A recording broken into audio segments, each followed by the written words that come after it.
ప్రజలు, ప్రజాప్రతినిధులు, కార్యకర్తలు అందరూ సంయమనంగా ఉండాలని హోంమంత్రి అనిత కోరారు.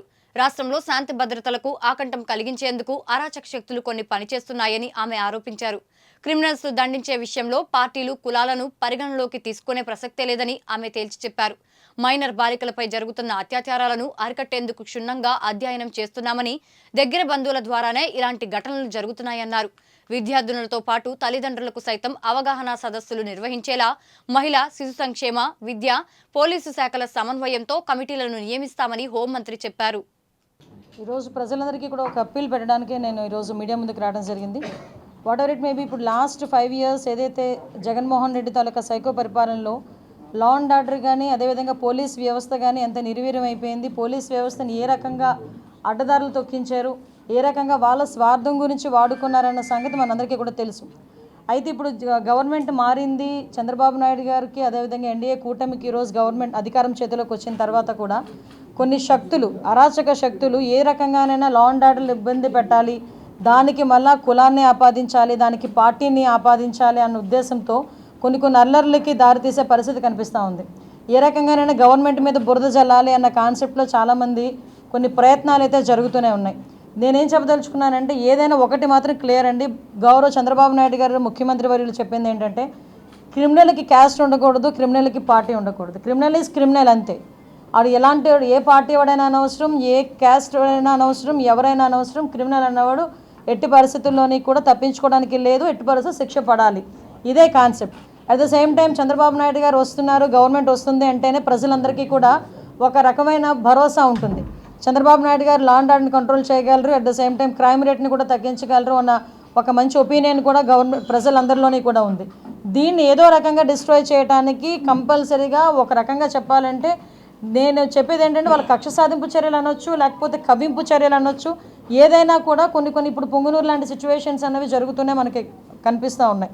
ఈరోజు నేను ఒకటే చెప్తున్నా, తెలుగుదేశం పార్టీ కార్యకర్తలకు అవనేయండి, సామాన్య ప్రజలకు అవనేయండి. ఎందుకు సామాన్య ప్రజల గురించి కూడా నేను మాట్లాడుతున్నానంటే, జగన్మోహన్ రెడ్డి గవర్నమెంట్లో తెలుగుదేశం పార్టీ వాళ్ళు ఒక్కలే ఇబ్బంది పడడం కాదండి. తెలుగుదేశం పార్టీ వాళ్ళు పార్టీల పరంగా రాజకీయాలుగా తెలుగుదేశం పార్టీ వాళ్ళు కానీ, జనసేన వాళ్ళు కానీ, బీజేపీ వాళ్ళు కానీ ఎన్ని ఇబ్బందులు పడ్డారో, కామన్ పీపుల్ కూడా అంతే ఇబ్బంది పడ్డారు. భూ కబ్జాల విషయంలో కానివ్వండి, వాళ్ళ మీద దాడుల విషయంలో కానివ్వండి, డాక్టర్ సుధాకర్ లాంటి డాక్టర్స్ విషయంలోనే కానివ్వండి, డాక్టర్ అనితారాణి లాంటి డాక్టర్స్ విషయంలో కానివ్వండి, కామన్ పీపుల్, ఒక ముస్లిం కుటుంబం ఏదైతే ఆత్మహత్య చేసుకున్న సందర్భం కానివ్వండి,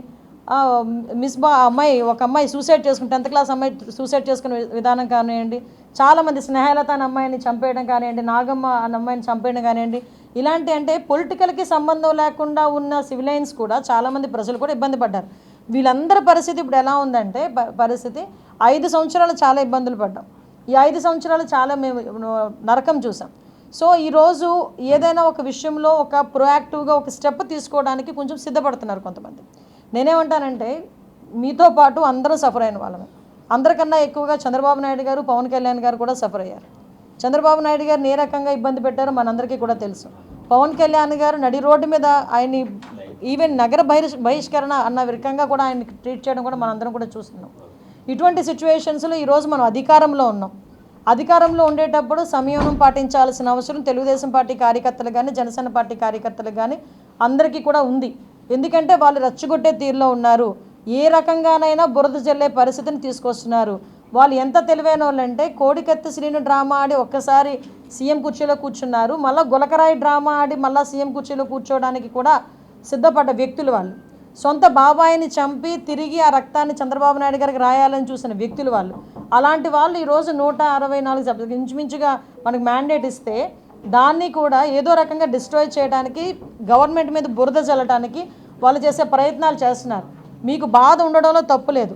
బాధ ఉంది కాబట్టి మేము ఏదో ఒక స్టెప్ వేస్తున్నాం అన్నది కూడా తప్పు. ఈరోజు చట్టాన్ని ఎవరు కూడా చేతుల్లోకి తీసుకోవాల్సిన అవసరం లేదు. చట్టం తన పని తను చేసుకుపోతుంది. దయచేసి ప్రతి ఒక్కరు కూడా సంయమనం పాటించండి. బోత్ పార్టీస్, నేనేం చెప్తున్నానంటే బోత్ పార్టీస్ మన తాలూకా రాజకీయంగా మన ఉనికి కాపాడుకోవడానికో, లేకపోతే బురద జల్లే కార్యక్రమానికో కామన్ పీపుల్ని ఇబ్బందులు పెట్టే పరిస్థితి తెచ్చుకోకూడదు. దయచేసి ఈ విషయంలో ఎలాంటి వాళ్ళైనా అటువంటి సిచ్యువేషన్ క్రియేట్ చేస్తే కనుక చట్టం తన పని తను చేసుకెళ్ళిపోతుంది. లా విషయంలో ఎవరు కూడా అతీతులు కాదు. ఈ విషయం చెప్పడానికనే ఈరోజు మీ అందరి దగ్గరికి రావడం జరిగింది. దయచేసి ఒకటే చెప్తున్నా, అన్ని పార్టీల వారికి, ఇటు వైఎస్ఆర్సీపీ పార్టీ వాళ్ళకి, టీడీపీ పార్టీ వాళ్ళకి, జనసేన వాళ్ళకి అందరికీ కూడా మనం చట్టాన్ని ఏ రోజు కూడా చేతుల్లోకి తీసుకోవద్దు. మనం చట్టాన్ని చేతుల్లోకి తీసుకొని మనం వాళ్ళు చేసిన ట్రాప్లో మనం పడద్దు. నేను అది చెప్తున్నా, వాళ్ళు వేసిన ట్రాప్లో అనవసరంగా మనం పడద్దు. చట్టాన్ని ఎవరు కూడా చేతుల్లోకి తీసుకోకండి. ప్రతి ఒక్క అంశాలన్నీ గుర్తున్నాయి, గుర్తు లేకుండా ఎవ్వరూ లేరు. మర్చిపోయే సంఘటనలు జరగలే లాస్ట్ 5 సంవత్సరాల్లో. కాబట్టి దయచేసి అన్నీ గుర్తున్నాయి, అన్నిటికీ సమయం రావాలి. అలాగని చెప్పి మనం లాని అతిక్రమించి మనం చేయాల్సిన అవసరం లేదు. దేన్నైనా కూడా మనం యాజ్ పర్ రూల్ మనం చేసుకోవచ్చు. దానికి ప్రతి ఒక్కరు కూడా సమయం పాటించండి. దయచేసి మీ అందరికీ కూడా మరీ కోరుతున్నాం, గవర్నమెంట్ మీద చెడ్డ పేరు తీసుకొచ్చే పరిస్థితి మనం ముఖ్యంగా తెలుగుదేశం పార్టీ కార్యకర్తలు కానీ, జనసేన వాళ్ళు కానీ ఎవరు కూడా మనం చేయకూడదు. At the same time YSRCP వాళ్ళకి కూడా ఒకటే చెప్తున్నా, మీ లాభాపేక్ష గురించో, మీ రాజకీయ ఉనికి గురించో కామన్ పీపుల్ని ఇబ్బంది పెట్టొద్దు అని మాత్రం నేను మీ అందరినీ కూడా విజ్ఞప్తి చేస్తున్నాను.